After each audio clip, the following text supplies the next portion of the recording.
Dear students, today I am going to discuss with you about the second order. Already we have discussed about the clergy means the first order. So who were the second order and what was the position of them?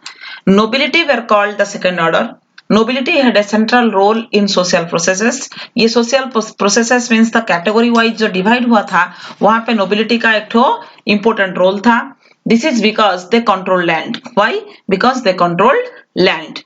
And this control was the outcome of a practice called vassalage. Vassalage means tenant, means who holds land under a lord. One who holds land under a lord, they were known as the tenant. And the noble was the lord of all the people settled on his land. और noble का काम क्या था? ये मतलब ये जो lords थे, ये लोग पीपुल का मतलब Lord of the people settled on his land. यहाँ पे लैंड को जो सेटल किया गया था और जो वेसल और जो इन लोगों का प्राइवेट प्रॉपर्टी था, that's why they were known as the nobility. And his house, इन लोगों का जो हाउस था, his house was called a manor. Manor means what? Only we have discussed through the lines, but see it is the picture. What is the manor? Manor means it is one of the important place which is surrounded by the boundary. Every facilities were there inside the manor. It is the manor. Means they had their own lands, they had their church, they had their villages, and also the some important villages coming under the manor. Okay. So manorial estates, centers of wealth and power. See, manorial estate का मतलब इन लोग का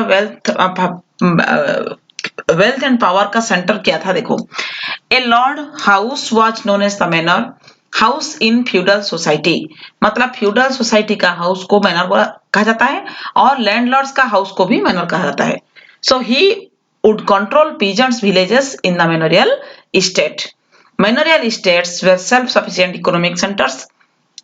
मैनोरियल estate का self sufficient economic centre था और ये लोग peasants का भी मतलब पूरा इन लोगों के अंडर में, लैंडलॉर्ड्स का अंडर में पूरा विलेज का पीजेंट्स सारे रहते थे. Each and every equipment of daily life was fulfilled in the estate. और इसके भीतर में अपना सारा रिक्वायरमेंट, डेली लाइफ का सारा इक्विपमेंट रिक्वायरमेंट जो था फुलफिल होता था, ये एस्टेट के भीतर में ही सब कुछ था. So manorial estates centres of wealth and power. The grains were grown in the fields. अपना फील्ड में ही हर प्रकार का फसल ये लोग करते थे. Blacksmith carpenters maintain the Lord's equipments and refurnished the ornaments. मतलब इन लोगों का अंडर में स्पेशल ब्लैकस्मिथ कारपेंटर को भी यूज किया गया था. मतलब ये लोग एंगेज थे वहां पे, मतलब maintain the Lord's equipments. Lords का इक्विपमेंट्स को मेंटेन करने के लिए इन लोगों को स्पेशली एंगेज दिया गया था. Stone masons also managed their buildings. Stone masons भी यहाँ पे थे. The women prepared fabrics and children worked in lords wine presses. ये फैमिली का जैसा कि ब्लैकस्मिथ, उन लोग का फैमिली का वुमेन एंड चिल्ड्रन भी यहाँ पे काम में बिजी थे. मतलब कोई फैब्रिक का प्रिपेयर करता था, कोई वाइन प्रेस में काम करता था, लॉर्ड्स का like that they engaged. The estates consisted of woodlands and forest where the lords did hunting.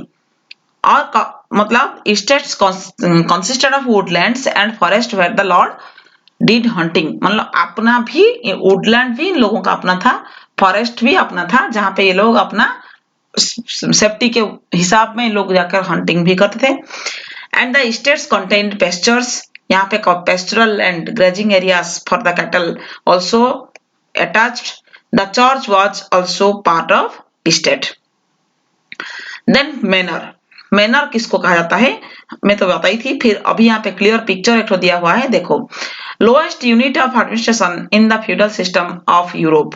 सबसे lowest unit of administrative system को फ्यूडल सिस्टम का यूरोप का, that is known as the manor. And an estate given to lord contained vast territories with numbers of villages and had almost all kinds of resources. देखो, ये है manner. Manner में यहाँ पे अपना मतलब बिल्डिंग था, क्वार्टर्स था, यहाँ पे बहुत सारा घर मतलब अटैच था इन लोगों का हर प्रकार का फैसिलिटी के लिए. इन लोगों का पर्टिकुलर चर्च था, वर्कशॉप था, वाटर मिल था, पेस्टोरल लैंड था, शॉप्स, हाउसेस, बान, ये सारा इन लोगों का अपना ही था. सो फ्यूडल मैनर के लिए फिर और एक पिक्चर यहाँ पे देखो. This is called the manner. And castle means यहाँ पे building. church, meadow and woods. Woods मतलब जंगल. Then fields. इन लोगों मतलब इतना सारा जगह एक ही लैंडलॉर्ड्स का, ये सारा area attached with one landlord. So rights given to lords could raise troops known as the feudal levies, had the right to mint coins. ये लोग coin भी prevail कर सकते थे और इन लोगों का troops भी था अपना particular. तो ये rights दिया गया था. Then knights. Knights तो एक तो one of the important part of the second order already we have discussed in the class. So knights a distinctive group. Knights का position क्या था देखो. Regular localized wars in Europe, मतलब they were the warriors. Regular localized wars in Europe. Insufficient amateur peasant soldiers, absence of good cavalry lead to the evolution of knights. And they were under the lords. ये लोग lords के under में काम करते थे. They had paid his lord customary fees. ये लोग customary fees भी paid करते थे. And pledge, शपथ भी लेते थे to fight for him in war. The lords granted a piece of land. Lord लेकिन knights को एक piece of land जिसको बोला जाता है fief. ओके, fief मतलब क्या है ना, knights का जो पर्टिकुलर लैंड जो piece of land था इसको fief बोला था है.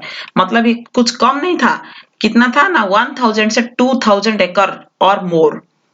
इतना सारा जमीन उनको लैंडलॉर्ड्स ने देते थे क्योंकि ना only for protect him, for knights in lieu of their service, अपना काम के लिए.